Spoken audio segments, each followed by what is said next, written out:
All right, let's do it. Let's talk about investing as a partnership, a couple. So not just husband and wife, but this is also maybe a family member, maybe a friend, whatever it might be. We've obviously done it personally. Mm-hmm. We've obviously seen a few clients invest collectively together, be it family members or husband and wives sort of thing. We've seen it go well. We've also seen it not go well. Not go well. So we're going to talk through a little bit about what can go wrong, what to look out for, some of the benefits and things to kind of prepare before you actually go out and buy property with somebody else. So yeah, it's just going to be a bit of a chat, a bit of a download as to kind of what we've done to get to the portfolio that we have. But before we get into it, you're back. I'm back in We action. never really went anywhere, but you're here and in the shadows usually. yeah. Well, not in the kind of, kind of. Yeah, how you doing? It's been freezing. It So has. cold. has. But yeah, no, outside of being cold, really good. I feel like the last few weeks, some of the deals that we've been getting for our clients, I'm super proud of them. I will say that. Yeah, there was. I won't mention the client's name, but there was the one yesterday where they had they settled and had like 35K in equity, like straight away. Straight away, yeah. There was one. Was that a Brizzy one, was it? I think it was, yeah. And then there was one where we found out during the process that it was already subdivided and stuff. Yeah. I think they watch. I know, actually, firstly, shout out to a lot of the clients that watch these videos. Akira and I mean, we never are, we're not setting out to be YouTubers, right? This is just we're doing this so we can deliver value. So appreciate, obviously, the clients and everyone else that watches this. If you enjoy these videos, please like them. If you haven't subscribed, please consider it. It does mean a lot because we do this and we sort of it feels like we're just talking to just a blank in the void. Yeah, because obviously when you're recording it, you don't know who's listening and stuff like that. Exactly. So if you like what we do, share the love, appreciate it. So this one, I think there's some good value in prepping with what we went through here. As we sort of said in the intro, we've seen majority of the times it does go well, but there are very rarely times where it doesn't. We're just going to share what could have been avoided in those scenarios. So if you're thinking about doing it at home, what you can kind of do to avoid that sort of stuff. Yeah. But I think let's maybe start with the benefits of doing it. I think it's pretty clear if you're pulling your funds together with someone, whether it's a family member, a partner, you're going to have a better borrowing power. You're combining your borrowing power essentially. And the best part is you can kind of accelerate, heading towards the goals that you're trying to achieve. Yeah. That's, I think, the main reason why you would want to do it that way. Mm-hmm. So we were talking just off camera a second ago, of some things that you kind of the alignment side of things, right? Because it's all good to, get excited about how quickly, you might be able to accelerate your goals and how much extra borrowing power you might have.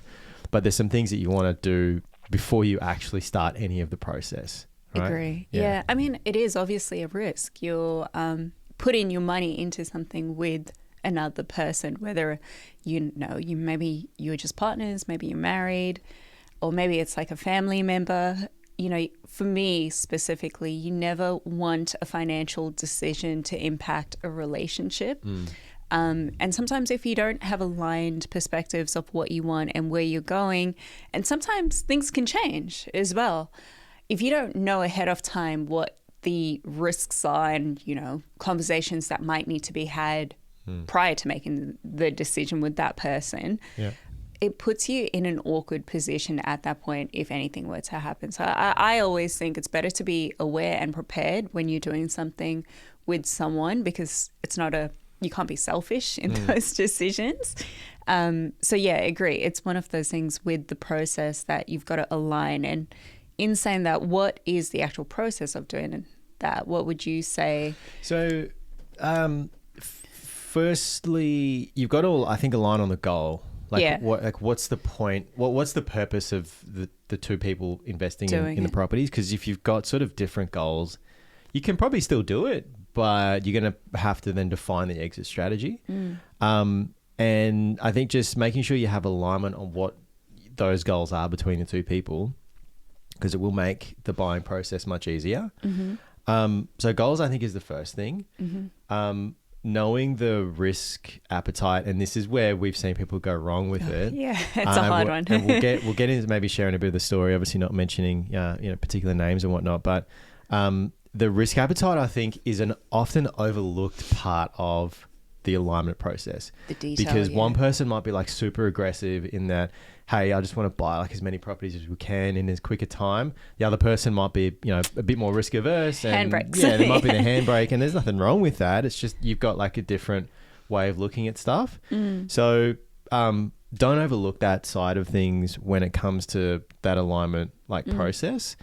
The other thing I would say is probably the timeline, because that's an often, again, overlooked part of the process. Is we're buying property, but like, what does the timeline look like?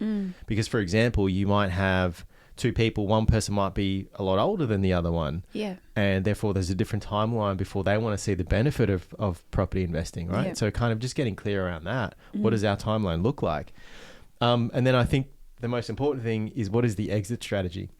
Because quite often it's, it might not just be a buy and hold the property forever. It might be a buy, hold it, and potentially sell it at some point to reap the capital gain.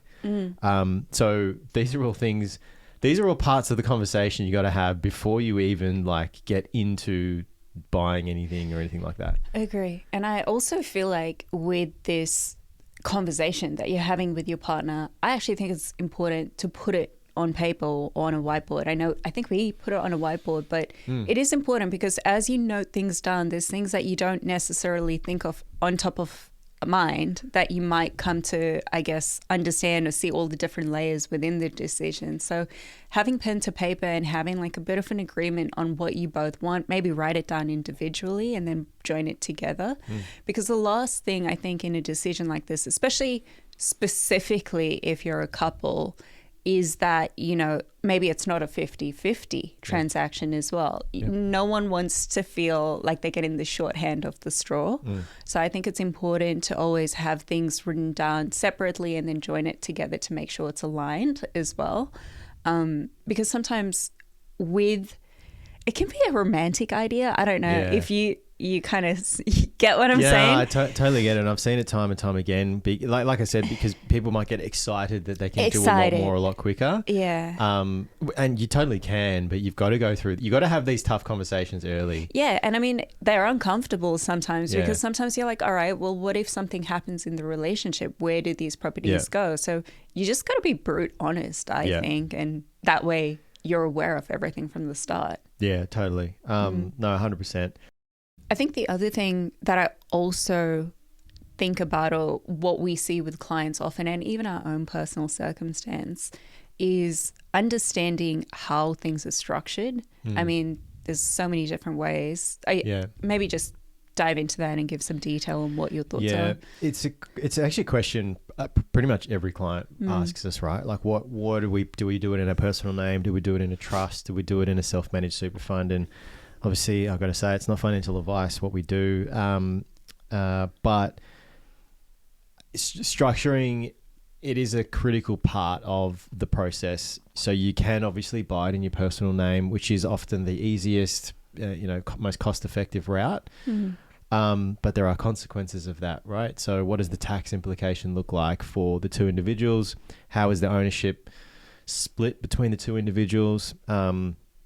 There are things to consider. Maybe one individual has a really high risk profession and they're, maybe they're, I don't know, whatever, brain surgeon or whatever, and the other person might not be. So is asset protection that's something that needs to be looked at? What does the exit strategy look like? Are we holding the property forever, or are we going to potentially sell it and split the capital gain? Like, there are so many things, and this is where having a chat with an accountant about that, what you're planning to do together. Once you've sort of aligned on yourselves, the next step would be to have that conversation with an accountant to go like, hey, this is what we're planning to do. This is the plan. This is the exit strategy. What's the best structure for that? I mean, just our personal circumstance, right? Like, we've done personal names, we've done trusts, we've done self-managed super fund, and they are all great tools to buy property in. Yep. But they all have different uses, right? I think I did a video on trusts a couple of weeks back now, but I think particularly now, like a lot of people, I think put trusts on a pedestal a little bit because they sort of go like, oh, if we do it in a trust, that then like there's like unlimited borrowing, or like we have all these like things, and it's like it's not really the case. So yeah, trusts have a purpose, but like don't just go for a trust because you think it's going to be better. Like know why. Like it's generally going to be tax reasons, asset protection, potentially borrowing advantages, but with that you've got to have the right property. So it's not just an automatic thing. It's in a trust and you can, you know, go buy 1 million properties. It doesn't work that way. And also self-managed super fund, there are lots of regulations with it, right? Like you potentially can't do the granny flat build unless you're buying it cash. You can't really add, you know, improve the value of the property unless it's no maintenance sort of things. There's all sorts of things we've got to look at. So that's why alignment first, then go speak to an accountant about all of these things, is then going to, you know, really make sure you're on the right path, because there's lots of paths to go down. And I guess rounding it back to the couple making the decision or the partnership making the decision, that alignment is important, because I think even just sharing a personal kind of perspective on it with one of our setups with SMSF, obviously, like I was saying, sometimes it's not 50-50, knowing the exit strategy. You're a bit older than I am. Having that conversation as a partnership and speaking to professionals to get the right guidance, because in my head, I think initially when we're looking down the route of doing an SMSF, it seems so much more simple. But then it seemed when we were looking down the route of doing the SMS structure, it seemed so much more complex. But then after we spoke to the accountant, it's pretty straightforward. So it's just one of those things, as much as conversations within the relationship are important, to your point, having someone who's professional give you guidance, they do it all the time, is also just as important. Yeah, it's so true. I remember, before we even had a trust or an SMSF, I was like, fuck, it just seems so like foreign and hard and difficult. It's a bit scary too. It is scary, but like when you do it, like, okay, well, there's you know, that's how it works. There's you know, you buy a property, you set the SMSF, like buy a property, and it's just like a normal thing. But you got to get a good accountant on board with that. Agree. Before you jump into it, because trust SMSF, it is expensive. So you've got the long and short of it, you got to have have a reason for the structure that you're going with. So we've got our alignment. We know what we're, you know, our goals, our risks, our timelines, exit strategy. We sort of know what structure works for the two people that you know, are buying the property based on the alignment that you have. Now it's time to talk about what can go wrong. You know, shit hits the fan. Yeah, when shit hits the fan. Well, not necessarily. Like we've obviously worked with clients that, you know, like have bought as couples, bought as, you know, family members. Most of the time it's okay. Yeah. I think where we tend to see it go wrong is where there's a risk appetite misalignment, right? You have one partner super keen on getting into property. They've done the research, they've watched the videos, they kind of know a little bit more about it. And then you've got the other partner who might not really to be too interested in property. They might see it as a high risk. They're like, hey, I don't really get it. I'm not really keen on it. Which is probably the most common thing that we've sort of seen. Yeah. Like how do we avoid that? Yeah. I think maybe, do you want to maybe talk about our scenario and then maybe... Yeah, let's talk about what we did. Yeah. That's probably a better way. Yeah. I think, and then we can download into like scenarios with people that we've seen where it's not gone so well, because it's hard to dictate and just say, oh, this is what you shouldn't do. Like every relationship is different and it's so nuanced that I think it's important to understand, like, there's every couple will work in their own specific way. But I actually found it very, I guess, smooth and I guess easy to build with you, specifically because I didn't feel like I had to pull you along from my personal perspective. It's not like I had to convince you to do this. I think with our personal circumstances, we had properties before we met, or I think I had one at the time when we met. And it was something that I was obviously interested in. I was at that point in my life where I was like, my 9 to 5 work is not going to allow me to be where I want to be with time when I get older.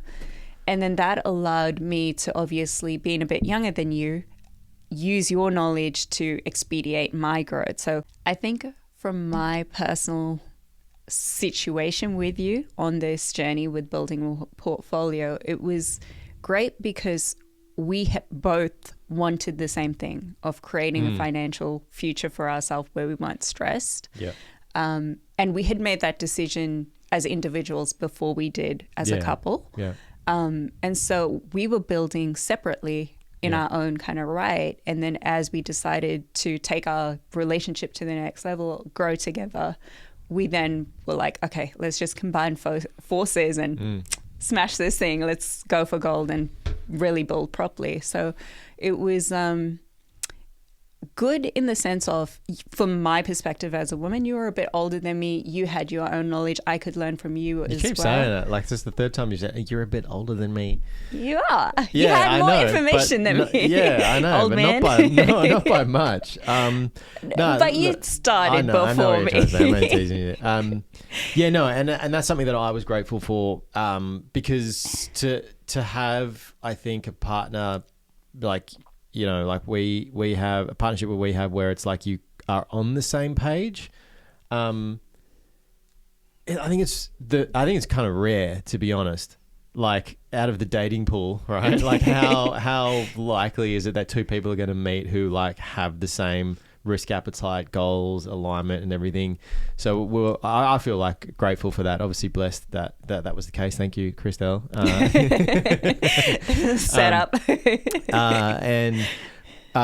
So yeah, you know, just rounding out your point, like we're kind of doing our own thing, you know, and combined forces, bought inside of a trust, bought inside of a super fund, and accelerated that way. And so yeah, cool that has happened. But there were times, obviously, in that journey of having really real conversations with each other as well, right?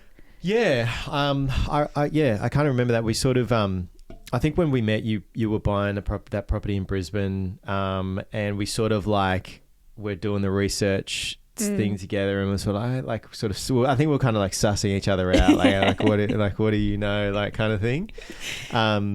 But some stuff that can go wrong, like I think where we have avoided problems in our property journey is, like you said, just having that hard conversations in the beginning before we did the super fund, before we did the trust, and like knowing like where we're going. I think was the main sort of thing. And I think, like, credit to you, you did trust me a lot with some of the decisions and stuff that we were doing, which I think does help, you know, in the journey.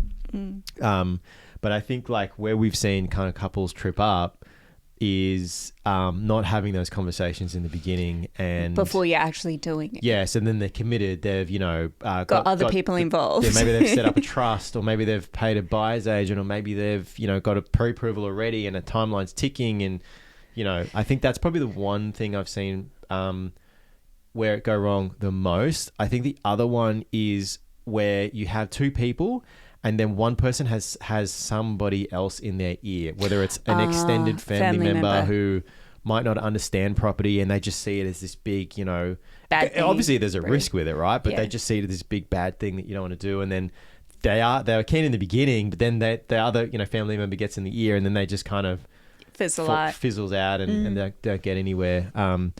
So yeah, it just comes down to what we said in the beginning. Like, you've just got to like align, have all of the tough conversations up front, use all the things we spoke about, write it down like you mentioned, or whatever kind of works in your world, and then just use that as like the rule book for like making decisions moving forward.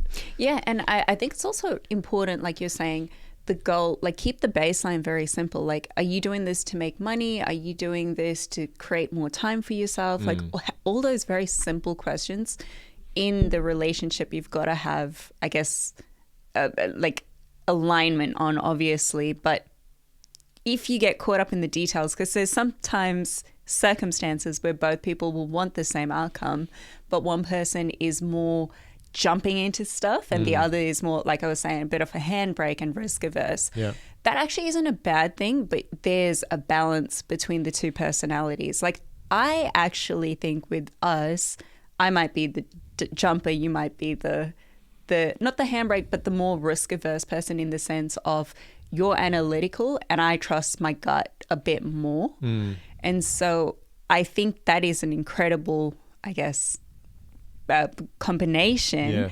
But sometimes they could be swayed one way a little bit more, so then you don't actually do anything. So having a balance between those two elements or characteristics is important. Yeah, I think the balance is important. So, like, there's, I think, a lot of benefit to it.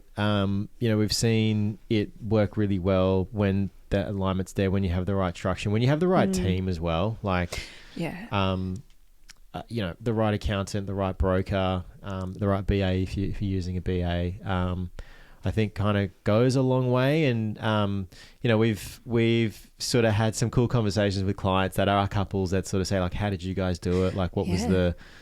what do you guys think about this? And that's the kind of stuff I really love doing, and just sort of sharing our story and journey with people on a bit more of an intimate basis, like when they come through. And I find it it's a beautiful thing, property investing in general, because I think from this side of the fence, helping other people do it, especially couples, I've started to see so many different types of couples. Like, you've got older couples, younger couples that are like living in caravans, like traveling. You've got couples that are like power couples joining their like forces to grow up the corporate ladder. And it is just special when you see two people who are just trying to work together to push forward to get ahead. And the interesting thing is you have people from all different walks of life, but they have the same kind of goal. It's very special when you see it. It is very cool. So I think like that kind of, I don't know, did we sort of nail it there?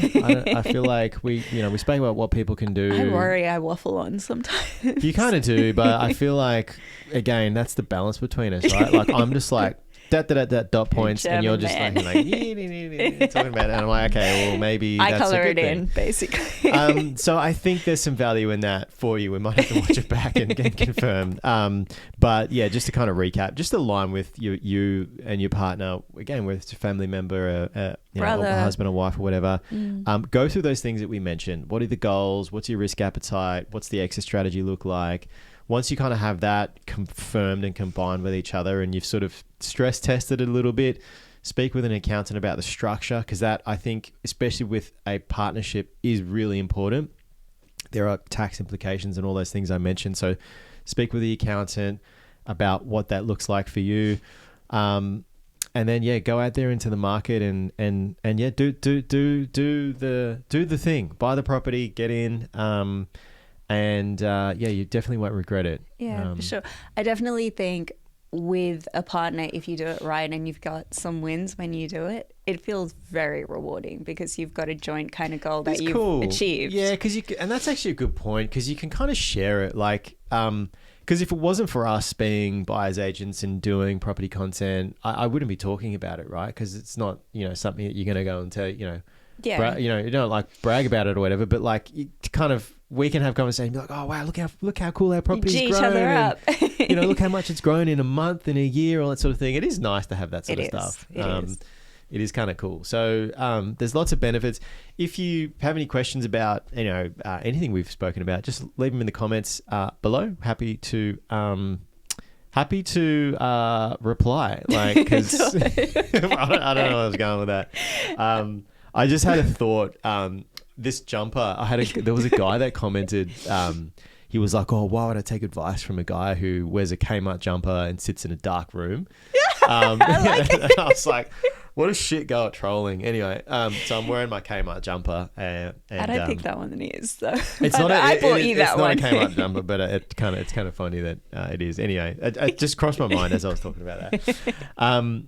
If you need help on your journey, whether you're doing it yourself or whether you want to do it with a partner, personal name, trust, self-managed super fund, reach out to us. Happy to, even if you're kind of just putting the feelers out, and you need help setting up a trust, you need help with the broker, you need help with the buyer's agency, reach out to us. The details are in the description. You can get in touch directly with us. And I think that's all we got time for today's episode. So thanks for joining us. Once again, buyer's agent extraordinaire, Kira, on the go. I like that name. And look, until next week, thanks so much for watching. Until next time, we'll catch you soon.